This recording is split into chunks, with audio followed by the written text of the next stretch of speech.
Merci d'être là, Alice. Merci pour cette interview. Et puis, pour vous présenter rapidement Alice Zacharin, donc elle a 33 ans, elle est jeune, je précise, hein, un poste à responsabilité, très jeune, je trouve. Et donc, tu habites la ville de Toulouse. On est toutes les deux toulousaines. Tout à fait. Enfin, toulousaine, mais la différence, c'est que toi, tu viens du Liban, Alice. Tu vas Exactement. nous raconter un petit peu ton C'est ça. histoire. Je te laisse la parole.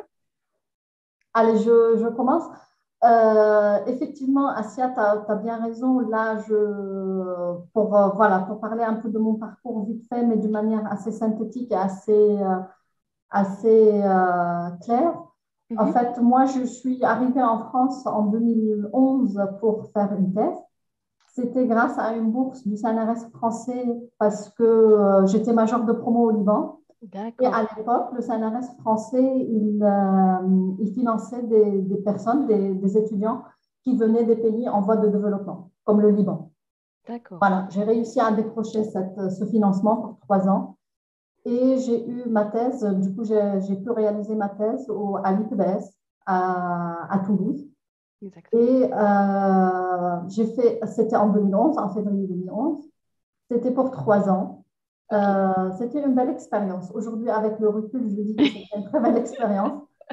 Et je tiens de dire que c'est avec du recul qu'on dit ça. Oui, parce c'est que important. pendant les 3 ans, surtout pour quelqu'un qui venait de l'étranger, c'était pas évident. Je démarrais un sujet je travaillais déjà dans une petite équipe qui n'était pas très connue.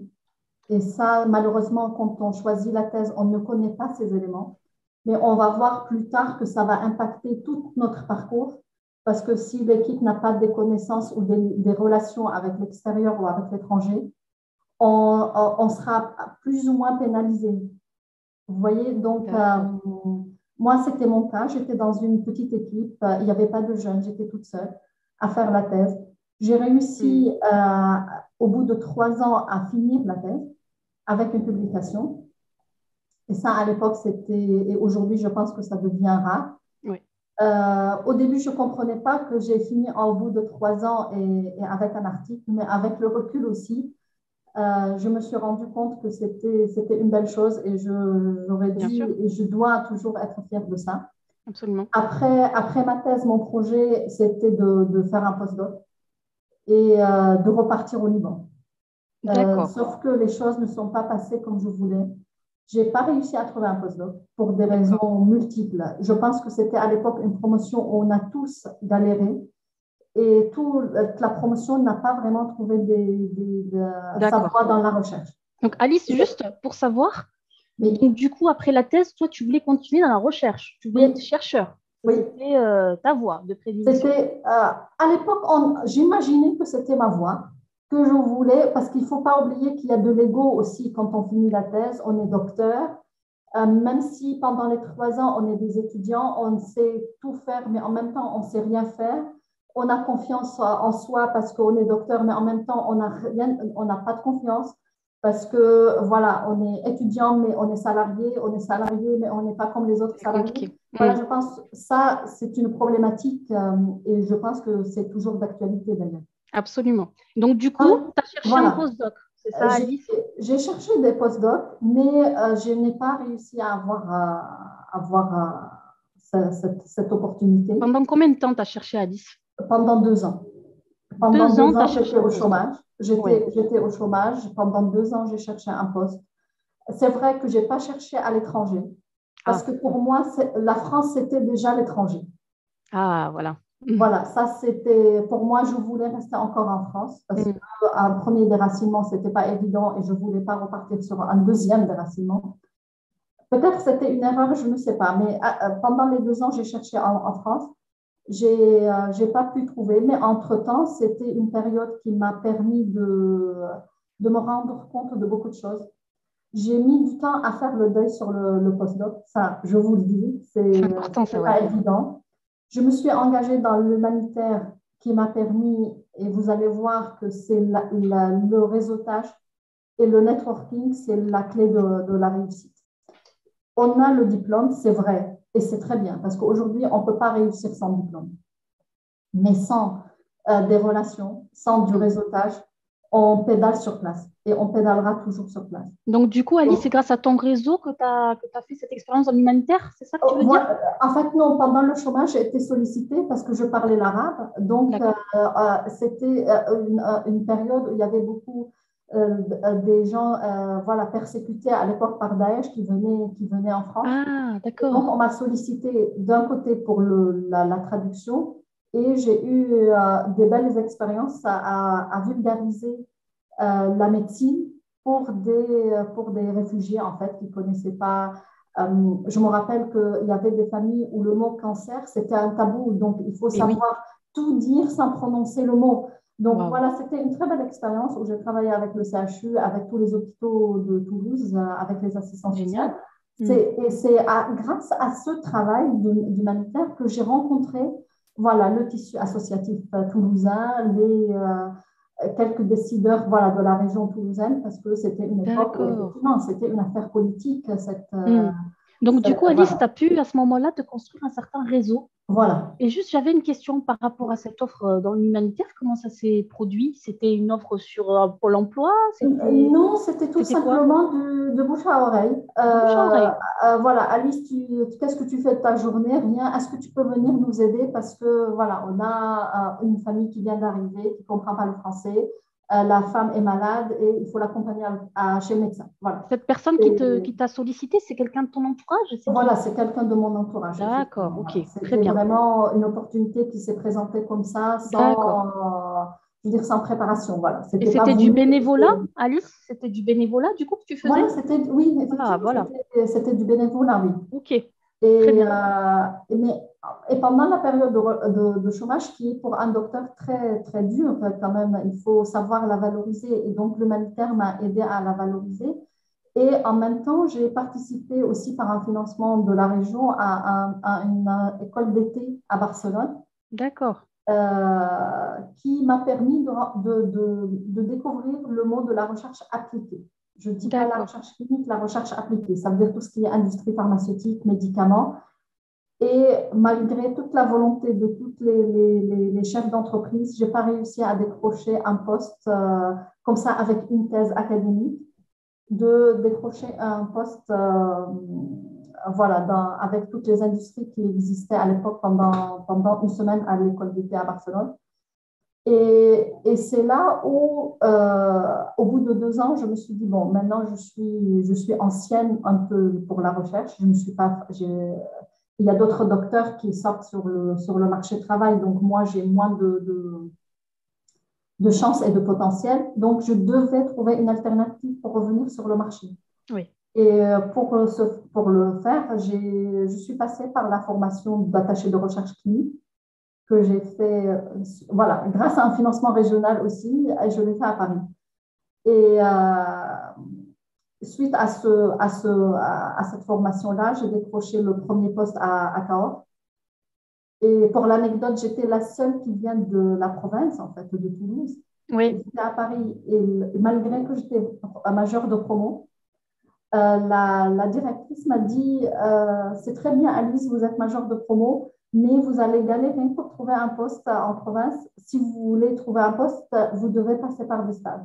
Et par hasard, j'étais la seule de la promotion à être prise directement sans stage, En alors que tous poste. les Parisiens, ils étaient obligés de passer par un stage. Voilà. Waouh. C'était Alors, pour la petite histoire. J'ai alors, du commencé coup, Alice, je t'arrête. Tu as trouvé un poste directement. C'est un CDD que tu as trouvé, c'est ça C'était au début, voilà, c'était un CDD, mais parce que, peut-être que vous ne le savez pas, au CHU, ou tout ce qui est public, je veux dire CH et CHU, on ne démarre jamais par un CDI. CDIser, c'est très compliqué à la fonction publique. Donc c'est des CDD, même si ça peut durer 7-8 ans, c'est pas grave chez eux, mais voilà, D'accord. parce que tout dépend des financements et je pense que c'est une D'accord. problématique. Et donc, Alice, c'était un poste d'attaché de recherche clinique? Comment on C'était appelle un ça? poste d'attaché de recherche clinique, mais en même temps, c'était un poste qui avait des responsabilités parce que j'étais la seule et je Mhm. devais monter cette unité, en fait, en quelque sorte. Et D'accord. j'ai démarré, j'ai trouvé que le métier, c'était pas mal, mais c'est pas ce que je cherchais. Hmm. Au bout de 4 mois, j'ai eu une opportunité qui s'est présentée à Toulouse. Et c'est là où j'ai quitté Cahors pour le poste de chef de projet au CRPD. Je tiens à dire que au centre de pharmacovigilance, j'étais prise grâce à la thèse. Et c'est à partir de là, je vais commencer à dire que finalement, la thèse, ça me sert en fait. Parce que pendant les années de chômage ou quand on va entendre à l'oncopole qu'on ne peut pas recruter des ARC qui ont une thèse parce que ça coûte cher, on se demandait toujours alors à quoi ça sert d'être docteur, à quoi ça sert. Et c'est après qu'on va se rendre compte qu'une thèse, c'est tout. Et être un docteur, finalement, c'est une chance. Parce que c'est là où je vais démarrer ma chef, l'ancienne chef, elle me prend parce que j'ai une thèse, donc je suis autonome. Alors, Alice, elle t'a pris parce que tu as une thèse ou parce que ton sujet de thèse collait bien avec non, en fait, le diplôme? Elle cherchait quelqu'un qui avait… Voilà, elle cherchait des compétences transversales. En fait, l'idée du poste, c'était l'ARS a financé le centre de pharmacovigilance pour ce qu'on appelle le bon usage des médicaments dans les maisons de retraite en Haute-Garonne, pardon, en Midi-Pyrénées, l'ex-région Midi-Pyrénées. Donc, elle cherchait quelqu'un qui est compétent, qui est autonome, qui peut prendre des initiatives, qui peut animer une réunion, qui peut communiquer, qui peut rédiger des mails. Vous voyez, c'est toutes les compétences transversales qu'on a fait pendant la thèse, mais on ne savait pas qu'on avait tout développé pendant la thèse. Parce que pendant la thèse, on ne se rend pas compte de tout ce qu'on s'est fait. J'ai fait une très belle expérience au CRPD, où là, je me suis baladée dans tous les EHPAD de la région Midi-Pyrénées pour le bon usage des médicaments. Et c'est là où j'ai pu me rattraper un peu sur la recherche, parce que c'était un poste finalement de recherche où on faisait des articles, des publications, de l'encadrement des internes en pharmacie et des internes en médecine sur le sujet des médicaments chez les personnes âgées. Et donc, ça m'a pallié un peu, ou ça a remédié ma blessure du postdoc. Parce que je faisais tout ce que peut faire un postdoc, mais c'était sur une cohorte de personnes âgées de la région. Ce n'est plus des cellules et des souris, mais c'est plus des données et des stats. Voilà, et c'est grâce à ce poste que j'ai découvert le métier de directeur d'EHPAD. Et où je me suis dit, ah tiens, ça sera intéressant de passer de l'autre côté du miroir, comme on dit, et de tenter autre chose que la science. Parce que mine de rien, depuis mon arrivée en France, j'étais dans le milieu scientifique. Et c'est là où j'ai cherché, et j'ai trouvé que pour devenir directeur d'EHPAD, il faut à tout prix avoir un master 2 de management des structures sociaux et médico-sociaux. Donc, avant, on pouvait être directeur sans ce master, mais là, c'est obligatoire. Donc, j'ai cherché un master. J'ai trouvé, honnêtement, j'étais convaincue que ce n'est pas le master qui va me faire décrocher un poste. C'est ma thèse qui va me faire décrocher le poste. D'accord, donc ta thèse, elle t'a accompagnée tout le temps et toi, tu es convaincue finalement, qu'elle t'a aidé. J'insiste sur ça parce que je pense que toutes les personnes qui nous écoutent, ils pensent que, comme moi, pensaient que la thèse était une perte de temps et j'ai rien fait ou ça ne sert à rien. Mais finalement, aujourd'hui, ce qui fait de moi ce que je suis aujourd'hui, c'était ces 3 ans de thèse. Et donc, pour finir l'histoire, j'étais convaincue que c'est la thèse qui va m'amener à ce poste, alors j'ai cherché le master le moins cher. D'accord? Je vous le dis, je n'ai pas cherché TBS, j'ai cherché l'université qui peut m'accepter ou que ça me coûte le moins cher possible. D'accord. Donc, c'était un master à l'université, c'était pas… C'était à une université. Non, c'était à l'université de Caen, en Normandie, et qui m'a coûté 4 000 €.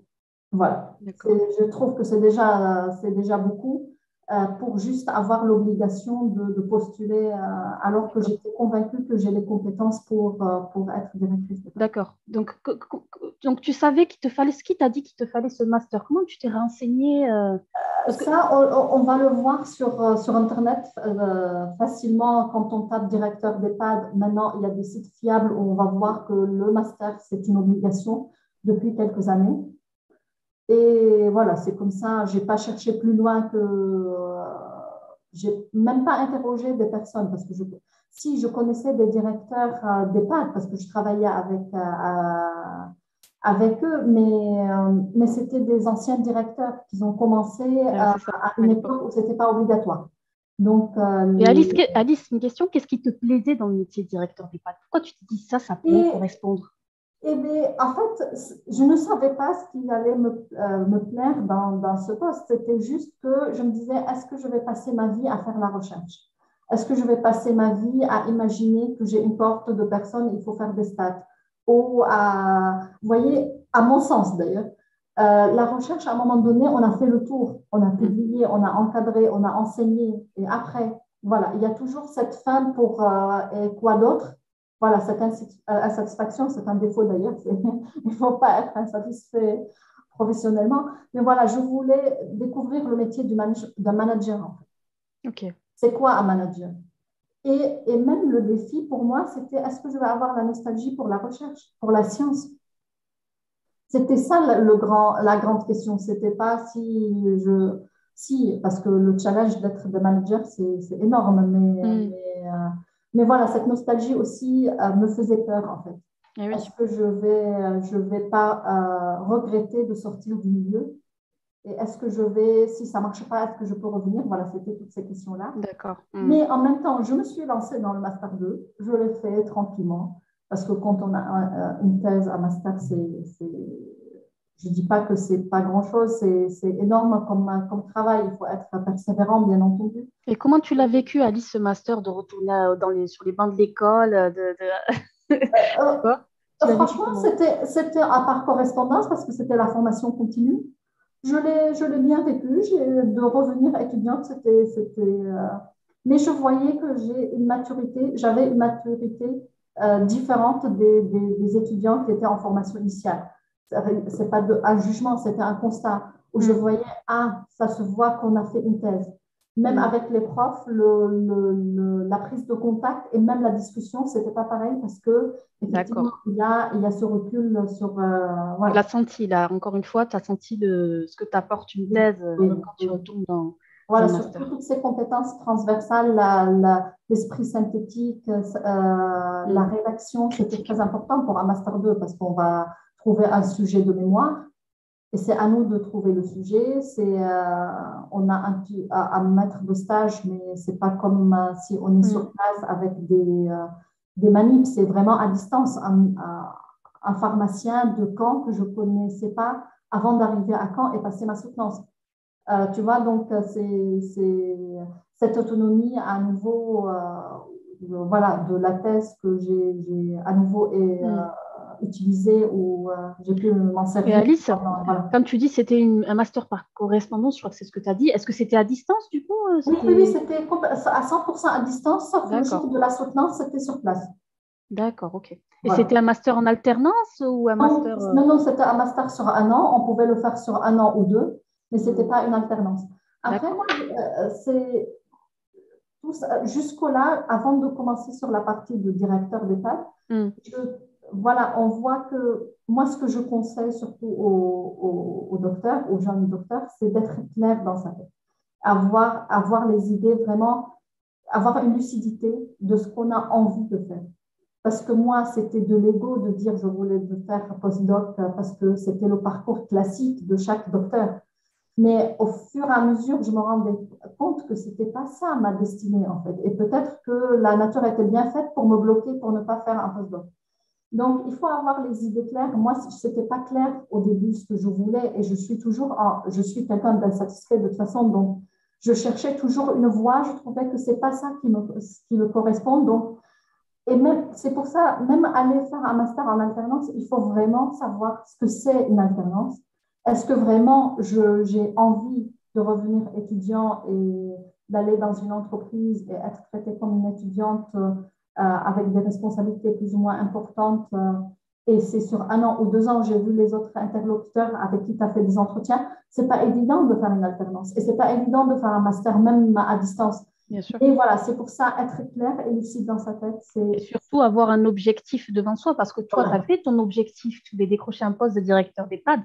Voilà, pourquoi tu le faisais. Voilà, mais si tu te rends compte que j'ai eu cette clarté au bout de quelques années d'expérience. Alors, j'ai vu dans d'autres entretiens, c'était, voilà, j'ai fini la thèse, je savais que je vais aller à l'entreprise, donc j'ai fait un master. Moi, non, ça m'a pris un bout de temps pour me rendre compte que la science, c'est pas tout et qu'il faut que j'aille voir ailleurs. Et c'est comme ça que j'ai fait le master. Et après, voilà, juste après le master, j'ai postulé à plusieurs postes de directeur d'EHPAD parce que j'étais têtue et je voulais à tout prix ne pas passer par la direction, être directrice adjointe.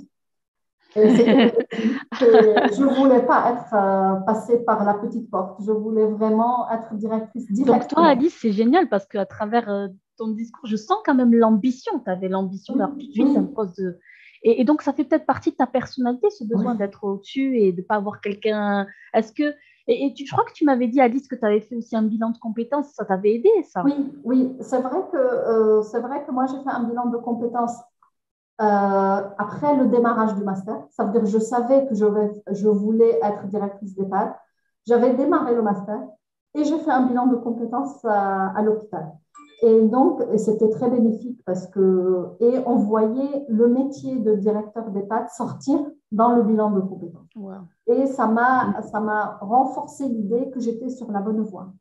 Mais oui, en fait, oui, comme tu disais sur l'ambition, oui, il faut être ambitieux. Et tout mon discours, je le tourne pour dire aux gens, il faut pas baisser les bras.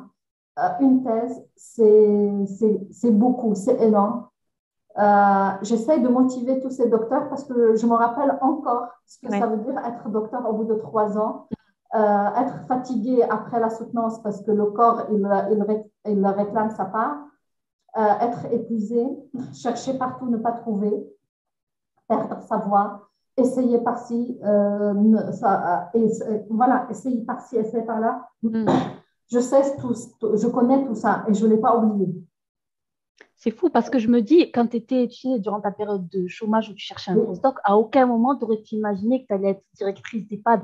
Et en fait, on voit bien à travers ton parcours que tu t'as appris à te connaître au fur et à mesure de ton expérience. Tu t'es découvert. Oui. C'est ça qui est génial en fait. Et voilà, j'ai fait un long chemin sur moi-même, oui, effectivement, parce que comme je vous ai dit, au début, c'était l'ego, il faut être postdoc parce que c'était la logique, ou le parcours classique de quelqu'un. Et finalement, avec l'humanitaire, avec le poste à Cahors, avec l'expérience à Paris, où j'ai passé 2 mois pour la formation, j'ai découvert que c'est pas forcément être postdoc, ce n'était pas forcément ma destinée et qu'il fallait voir ailleurs et autre chose surtout. Voilà. D'accord. Pour ça, je me suis... Et en même temps, je vais mentionner quelque chose. À l'époque, il n'y avait pas une association comme la tienne. Il n'y avait pas un réseau comme celui-là. C'est pour ça, je trouve que c'est très bien d'être connecté, d'être sur les réseaux sociaux, d'être entouré de gens positifs. Parce que mon parcours, je l'ai fait, certes, toute seule, mais aussi parce que j'étais entourée par des gens qui me disaient « Oui, vas-y, tu vas y arriver. Non, t'inquiète pas, un doctorat, c'est pas n'importe quoi. » Voilà, et c'est comme ça qu'on va y arriver. Exactement. Seul, ça ne marchera pas. C'est hyper important ce que tu dis. Voilà. On n'y arrive pas tout seul. Non. On a beau avoir un PhD, tous les diplômes du monde, on n'y arrive pas tout seul. On a besoin d'être accompagné, entouré, boosté. Voilà. C'est normal, on est des êtres humains, il y a des moments où c'est dur. Et on va tomber, on va se relever, on va tomber, on va se relever jusqu'au jour où ça va marcher. Voilà. Jusqu'au jour où ça va marcher. Donc, toujours garder, persévérer, toujours garder l'espoir. Ton histoire est très, très belle, Alice, hein, vraiment. Et donc, du coup, là, tu vas nous parler de ton métier actuel. Alors, oui, attends, moi, j'aimerais bien savoir l'entretien. Parce que j'ai une question à te poser, Alice. Est-ce qu'il y en a beaucoup des directeurs d'EHPAD qui ont un PhD en sciences? Parce que moi, j'en connais... Non, je ne crois pas. Non, je ne crois pas. Mais finalement, aujourd'hui, je vais vous dire, même la gérance se rend compte que mon plus, c'est ma thèse. Et c'est regardez, moi, maintenant, je passe des entretiens d'embauche, alors que moi, je n'ai jamais appris ça pendant mon master de management. Mais je l'ai appris pendant la thèse. Je sais communiquer et faire une présentation à l'ARS. Ce n'est pas parce que je l'ai appris pendant mon master de management. Je t'ai dit, en fait, le master de management, c'était juste la clé pour avoir la légitimité de postuler. Mais c'était en aucun cas, la clé pour avoir toutes ces compétences-là. Tu vois? Donc, toutes ces compétences transversales, je les à nouveau recyclées pour la mettre au profit de ce poste de directeur d'EHPAD. Et effectivement, la gérance aujourd'hui se rend compte qu'être un docteur, c'est pas rien. Voilà. D'accord, c'est important parce que c'est des gens comme toi qui vont aller apporter des messages, aller dire aux gens, ben, ok, j'ai un PhD, ça a été dur d'avoir le poste, je l'ai aujourd'hui, mais je suis capable aujourd'hui de vous dire qu'un PhD peut faire le job. Et peut-être que grâce à toi, ben, dans ta structure, on embauchera plus facilement des gens qui ont un PhD en sciences parce que ben, tu as fait un peu tes preuves. Tu vois ce que je veux dire? C'est oui, tout à fait, oui. vous qui nous aidez finalement. Voilà, tout à fait. Parce qu'au début, c'est vrai qu'un docteur, ça fait peur. Je veux dire, quel que soit le métier. Surtout si on n'a pas l'habitude d'embaucher des docteurs. Donc, et là, parce que en revenant à l'entretien d'embauche, j'avais 32 ans. À 32 ans, le gérant, toutes ces questions, c'était comment vous allez pouvoir assurer un poste alors avec des salariés qui sont plus jeunes. Pardon, vous êtes la plus jeune. Voilà. Et toute la problématique, en fait, malheureusement, je devais défendre mon jeune âge alors que ce n'était pas des questions sur les compétences. C'était une question, comment toi, Alice, à 32 ans, tu vas assurer un poste pareil? D'accord. Et je ne me rappelle plus ce que j'ai répondu, mais j'ai été naturelle. J'ai dit ce que je pensais. Et quand j'ai décroché le poste, j'ai demandé pourquoi on m'a choisi. Et parce que c'est important de le dire aussi, c'est que je suis la seule, peut-être parce que par naïveté d'expérience, en fait, je n'étais jamais directrice d'EHPAD. Quand on m'a posé la question, j'étais la seule directrice ou la seule personne qui a parlé de l'humain, alors que toutes les autres personnes plus âgées et plus expérimentées, ils ont parlé de l'argent, ils ont parlé de leur bilan, de leurs indicateurs. Alors que moi, j'ai parlé naïvement de l'humain, des personnes âgées, des salariés. Et c'est ça, finalement, qui a fait que la balance s'est penchée sur... Qui a penché la balance. Tu as été toi-même, naturel. Voilà, naturel. Tu as parlé de ce qui toi, t'animait finalement. Parce que ce que tu aimes, c'est ça, dans ce métier-là. C'est le côté humain, le relationnel. Oui. On ne peut pas être directeur d'EHPAD si on n'aime pas voir le vieillissement. Parce que ça va nous rappeler beaucoup de choses. On va se confronter à beaucoup de questions psychologiques, éthiques. Voilà, la personne âgée, c'est nous dans quelques années, on a encore quelques années devant nous pour devenir âgé. Mais voilà, on ne fait pas ce métier par hasard, en tout cas. On n'est pas directeur d'EHPAD parce qu'on veut gagner beaucoup d'argent. Même si on gagne de l'argent, mais pas assez par rapport à nos responsabilités, certes, mais ce n'est pas pour ça qu'on fait ce métier. C'est beaucoup d'humains, c'est beaucoup de familles, des familles qui culpabilisent. Du coup, on est tout le temps fautif. Parce que lui, il culpabilise parce qu'il a mis son père ou sa mère à l'EHPAD. Et c'est le directeur ou la structure elle-même qui va absorber cette culpabilité. C'est aussi la personne âgée qui perd ses capacités. Et toi, Alice, excuse-moi, je t'ai coupé. Toi, Alice, ça t'a pas fait peur de te dire est-ce que je vais y arriver finalement? Est-ce que je serai à la hauteur?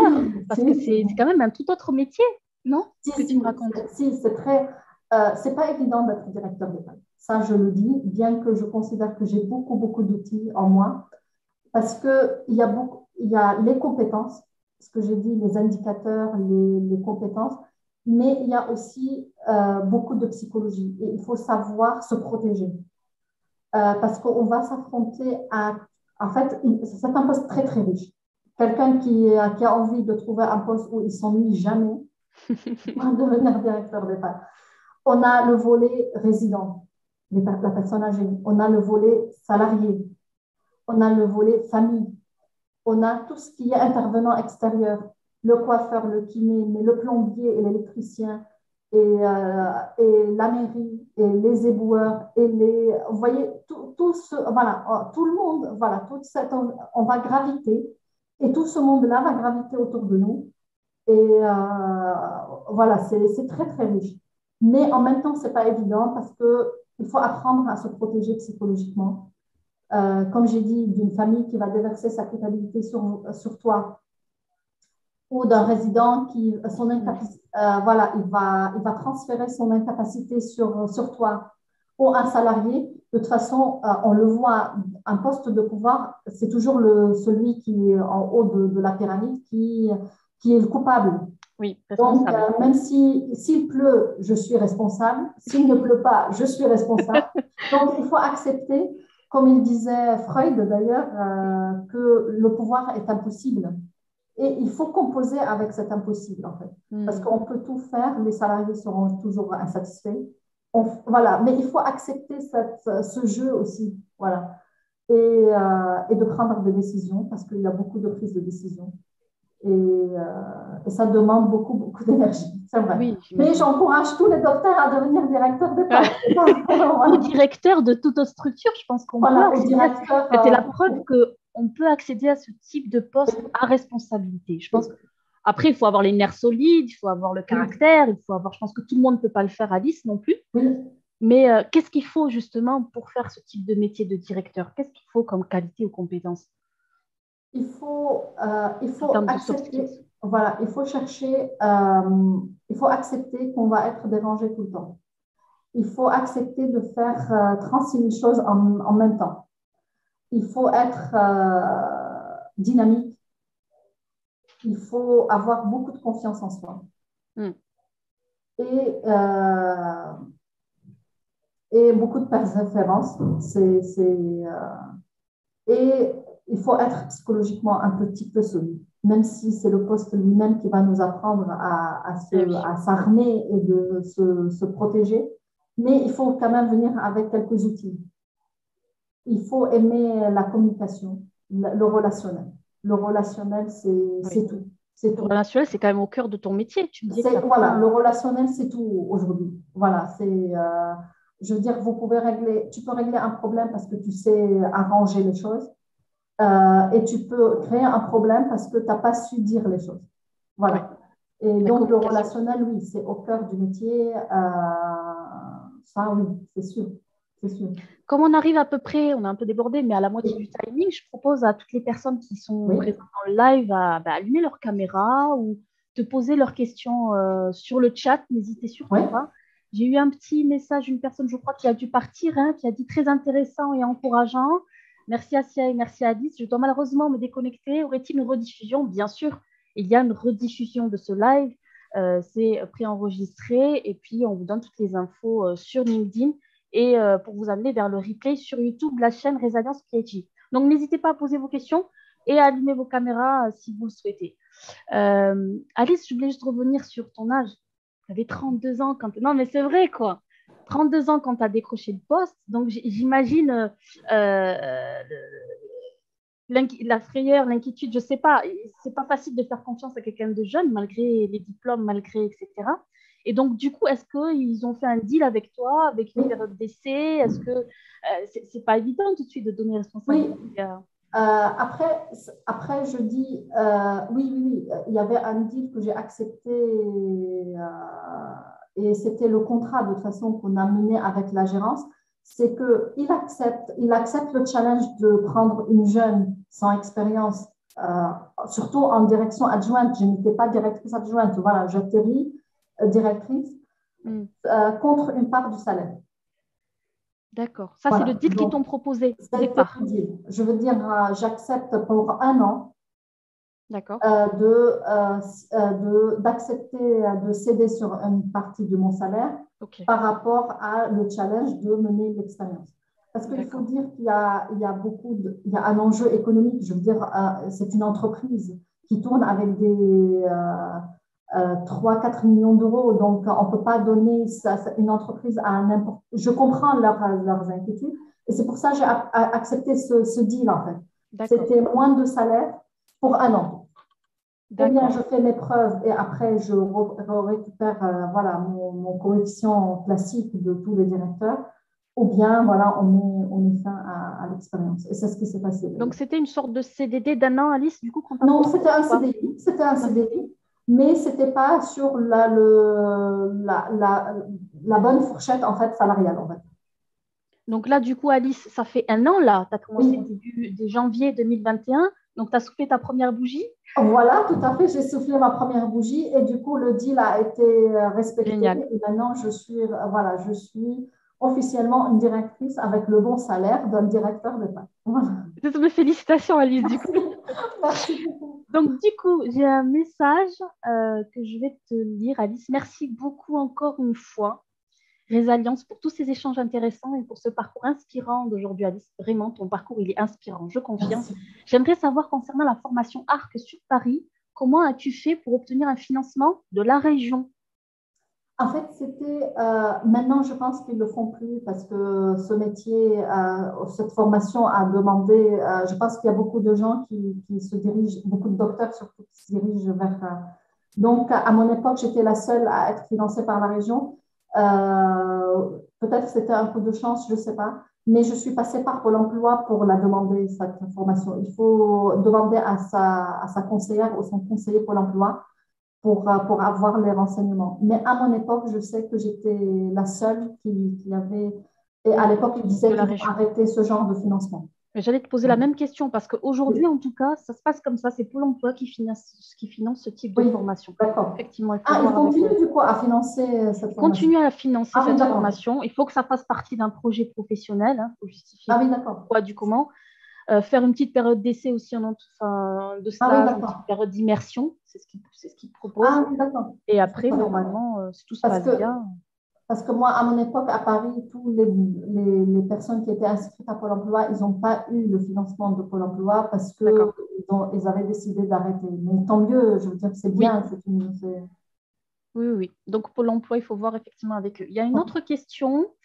Je crois que c'est Erwan. Merci pour la présentation. Est-ce que le PhD et le jeune âge apportent une plus-value dans la façon de diriger, une plus grande ouverture à l'innovation?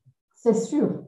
Ah, raconte-nous alors, Alice. C'est intéressant comme question. C'est sûr, parce que je vais répondre à la question en disant, au bout de tout mon parcours, en fait, au bout depuis 2011 jusqu'à 2020,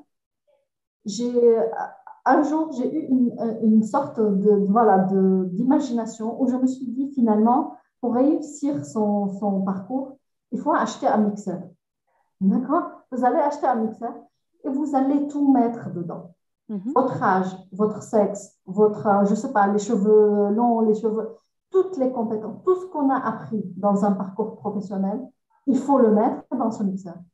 Et on mixe tout. Et après, ce qui sort, c'est ça qui fait notre richesse et voilà, c'est unique. Et c'est cette chose unique qu'on va proposer aux recruteurs. Et moi, du moment où j'ai compris que oui, mon jeune âge, c'était une compétence. Oui, que je suis une femme, c'est une compétence.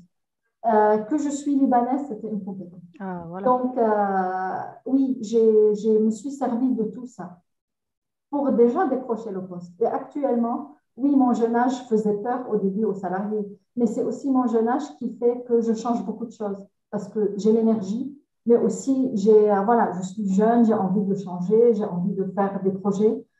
Moi, par exemple, je ne me vois pas à 60 ans être directrice d'EHPAD. Ah, tu t'arrêtes jamais, Alice. Ça demande de l'énergie.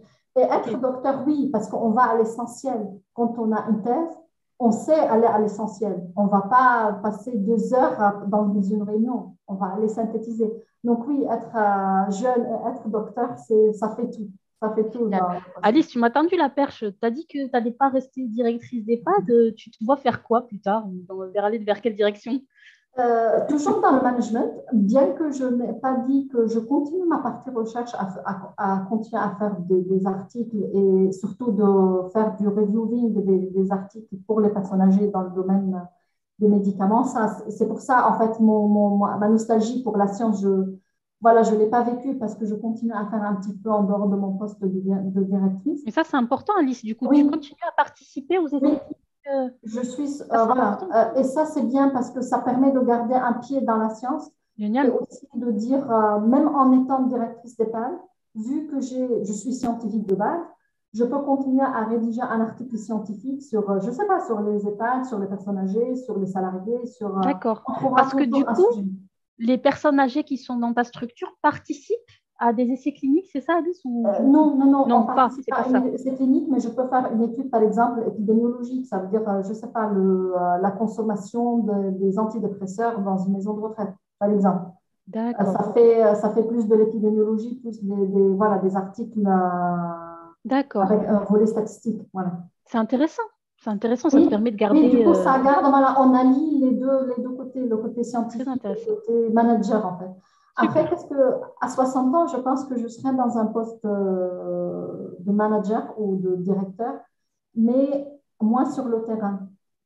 Moi, je rêve maintenant d'une structure où je chapeaute une structure où je suis moins sur le terrain, moins sollicitée le quotidien des personnes âgées, des résidents, des salariés. Voilà. Mais ça sera à 60 ans. En tout cas, je te le souhaite, Alice, parce que Voilà, tu as merci. tout court, hein, et l'ambition qui Merci. va avec. Le message de Mélanie, merci à Alice pour cette présentation. L'empathie et l'encouragement dont tu fais preuve, à partir de tout ce que tu as pu dire, tu sembles aimer les challenges. Oui. Wow. Penses-tu faire ce métier toute ta vie? Eh bien voilà, on y est. Je crois qu'on a répondu à ta question. Et si oui, dans quel cadre? Et sinon, quel métier pourrait t'intéresser? Donc, le management, sans être sur le terrain, ça veut dire quoi? C'est vrai que Voilà, ça veut dire avoir des structures plus grosses, en fait. Plus la structure est grande, plus il y a des directeurs adjoints, des attachés, des assistantes. d'accord. Donc, nous, on va déléguer, on va donner une vision et après, c'est le reste qui va gérer sur le terrain. C'est dans ce sens-là.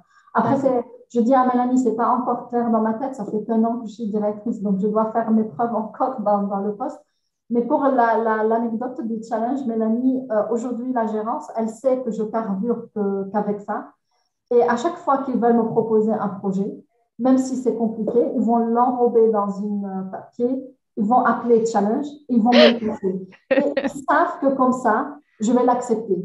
Et je me suis rendu compte qu'au bout d'un an, ils ont compris comment je fonctionne. Maintenant, s'ils veulent me dire bonjour, ils me collent challenge derrière. Donc, voilà. Et c'est comme ça que ça Alice, elle marche. marche avec les challenges. C'est ça ton Voilà. moteur. C'est ça que tu aimes, des Oui, challenges. ouais, moi, je carbure avec voilà, avec des challenges, c'est vrai. Bon, c'est génial. Du coup, tu as eu cette année quand même pour faire tes preuves. On est plutôt content de ton travail. Tu continues avec eux. Et alors, justement, j'avais cette question. Alors, je reviens de l'âge. Tu vas me dire, arrête avec l'âge. Mais Oui. l'âge moyen d'un directeur d'EHPAD, c'est quoi? C'est quoi normalement? En fait, c'est pour ça, moi, je ne trouve pas que l'âge, c'est un blocage. Moi, je trouvais que je suis vieille pour le poste de directeur d'EHPAD. Aujourd'hui, si tu fais un master 2 de management des structures sociaux ou un management général, tu as quoi, 24, 25 ans? Après, il y a des chaînes d'EHPAD parce que les EHPAD, les maisons de retraite, ça fonctionne par chaîne. Il y a de moins en moins des EHPAD indépendantes. Donc, par exemple, dans les grands groupes comme Corian et Orpea, il n'accepte pas un directeur directement, il faut qu'il soit directeur adjoint d'abord. Donc, D'accord. à 25 ans, peut-être ces personnes-là, ils vont faire 5 ou 10 ans de direction, de Ok. directeur adjoint avant d'accéder à un poste. Et il y a d'autres chaînes d'EHPAD qui peut-être vont faire comme ce qu'on a fait avec moi, d'accepter de lever le challenge avec une personne jeune, mais contre une participation, une contre, voilà, de céder sur une partie du salaire. Voilà. Mais moi, je trouve qu'à 32 ans, on peut être directeur d'EHPAD, surtout si on a une thèse. D'accord. Est-ce que tu penses que c'est spécifique à l'EHPAD et à ce domaine-là ou tu penses qu'un PhD, clairement, peut avoir accès à ce type de poste Oui, de oui, non. directeur ou de manager comme Oui. ça? Honnêtement, un docteur, je pèse mes mots, mais un directeur, si elles savent, et s'il apprend à acheter le mixeur et tout mettre dans le mixeur et de sortir la matière unique qu'il a, il peut accéder à tout poste. Après, on peut être obligé de rajouter une formation par-ci, un MOOC par-là ou une alternance. C'est pas, on voit que ce soit moi ou tous les autres que tu as vu, ils ont passé, ils ont rajouté quelque chose à une alternance ou à un Bien master. sûr, bien sûr. Ça, on doit passer par là, mais ce n'est pas pour autant que c'est ce master qui va nous faire réussir, c'est la thèse. Donc, franchement, avoir confiance en soi et acheter ce mixeur pour faire votre sauce. Voilà, je suis convaincue que tout va marcher. La sauce, elle va être excellente. Bon, en tout cas, aujourd'hui, tu nous as offert un bon plat. Je ne sais pas ce que vous en pensez, vous, les gens qui écoutez, mais moi, ça donne vraiment envie voilà, de croire en soi, d'avoir confiance en soi. Et puis, si vous avez envie d'un poste à responsabilité comme celui d'Alice, ayez confiance en vous, faites ce qu'il Oui, faut pour. Hein. S'il faut un master, allez-y, faites-le, gardez votre oui, objectif devant les yeux, c'est possible. Voilà, regardez, Alice, a maintenant 33 ans, directrice d'EHPAD, ça se passe très bien. Tu le dis tout à l'heure, ton PhD t'a énormément aidé dans ce parcours-là. Oui. Pour tout faire, je pense à mes 3 ans de thèse. Voilà, c'est ça. Ça fait plaisir d'entendre. Même quand j'ai peur, quand je stresse, quand je délègue pas, je pense à mes 3 années de thèse. Parce que ça a été intense. Parce que ça a été intense, ces 3 années de thèse. Parce que ça a été intense. Et aussi, par exemple, je donne un exemple. Moi, pendant mes années de thèse, j'ai travaillé comme une folle, d'accord? Aujourd'hui, je sais quitter mon travail à l'heure qu'il faut. Je sais décider qu'à 17 heures, je pars coûte que coûte. Voilà. Je sais maîtriser mon temps de travail. Et ça, c'est la thèse qui me l'a appris. Passer des entretiens, c'est la thèse qui me l'a appris. Communiquer, faire des réunions, faire des présentations, c'est la thèse. Donc, tout passe par la thèse, bien sûr. Et surtout, faites-vous entourer par des personnes positives qui vous poussent vers l'avant. Et à chaque fois que vous doutez, il va vous dire non, attention. Là, c'est normal de douter d'ailleurs. C'est normal d'avoir des questionnements, mais il faut avancer. Il faut avancer parce qu'on a tout pour avancer. Et on a tout pour réussir. Ok, vivre une bonne expérience de thèse, être bien entouré, savoir ce qu'on veut, apprendre à se connaître, avoir confiance en soi, ça, c'est les ingrédients du mixeur, ça. Voilà, c'est les ingrédients du mixeur. Voilà. Je pense que c'était très, très clair. Alors, je vais te poser un peu une question, je ne sais pas si on peut appeler ça technique ou quoi, mais c'est toujours intéressant de voir à peu près, si tu peux me donner une fourchette de salaire d'un directeur d'EHPAD. Oui, après, ça dépend aussi des chaînes, mais en gros, ça démarre par 48, 50 000 à 60 000. Et après, effectivement, il y a l'expérience. Les négociations, ça se passe sur l'expérience, mais c'est entre 50 et 60 000. Entre 50 et 60 000. Voilà. Après, il y a des avantages en nature, comme moi, par exemple, je n'ai pas de voiture de fonction, mais j'ai une prise en charge de tous mes transports et le repas, par exemple, c'est pris en charge. Donc, voilà. Et encore, je précise que je ne travaille pas dans un grand groupe, je travaille dans un petit groupe de 7 EHPAD. Voilà. Une structure de taille moyenne, mais surtout, j'appartiens à un réseau de 7 EHPAD. Alors qu'on peut être recruté dans une maison de retraite qui appartient à des grands groupes au niveau national et international. Même Corian et Orpea, c'est des grands groupes. Voilà. Donc, les négociations, ça dépend du type de la structure, mais ça démarre par 50 000. Voilà. 48, 50. OK. Voilà. Entre 48 et 50, j'imagine que dans les grands groupes, peut-être le salaire est voilà. Ça va dépendre de la structure. Après, il faut savoir négocier, surtout. Et ça, tu es capable de le négocier, Alice? Aujourd'hui, oui. Il y a un an, j'ai négocié, mais dans le mauvais sens, en fait. J'ai accepté de céder sur une petite somme, mais c'était le challenge, en fait. Oui, toi, c'était le challenge qui t'animait. C'est de dire, OK, vous me laissez un an, il faut que je fasse mes preuves, et après, ben... Ah oui, non, mais après, ils savaient qu'après, si... De toute façon, même eux, je veux dire, je n'avais pas besoin de demander. Ils ont dit, voilà, c'était ça le deal. Tu as fait tes preuves. On est content. Parce qu'en plus, l'épreuve d'un directeur d'EHPAD, c'est vite vu. C'est le taux de remplissage, c'est le bilan, c'est le résultat de l'entreprise. Donc, voilà, ils sont satisfaits. Donc, ça s'est fait naturellement. Je suis vraiment contente que ce soit bien passé pour toi, Alice. Vu ton caractère, ta personnalité, ça match complètement. Et je pense que tu as ce côté très relationnel, ce contact avec les gens, ce côté très humain, qui doit faire que il n'y a pas de raison que ça fonctionne, en fait, que ça ne tourne pas. Oui. Donc ça, c'est super, Alice.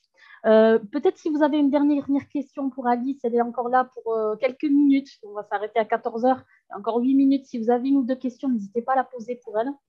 Donc, Alice, je reviens pour faire un peu le point sur tout ce qu'on a dit. Oui. Tu sais que les gens qui nous entendent, ça va être des masters, ça va être des PhD, des gens qui sont déjà en poste.